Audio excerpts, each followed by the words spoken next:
كوكي طبعا مش غشاشة. هي دي قواعد اللعبة يا جمال.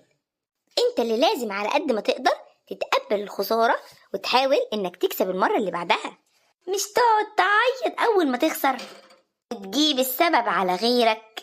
المرة الجاية فكر في مكان صعب جدا على كوكي انها تلاقيه بسهولة وهي مش هتلاقيك.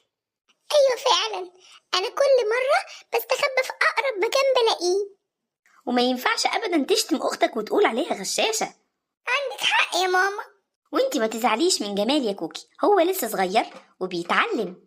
انا اسف يا كوكي، انا لما اخسر هحاول اعرف السبب انا خسرت ليه واحاول اكسب المرة اللي بعدها. مش هرمي الغلطة بتاعتي على اي حد واقول ان هو السبب. ماشي يا جمال يا حبيبي، يلا بينا بقى نكمل لعب وماما تروح تشوف اللي وراها.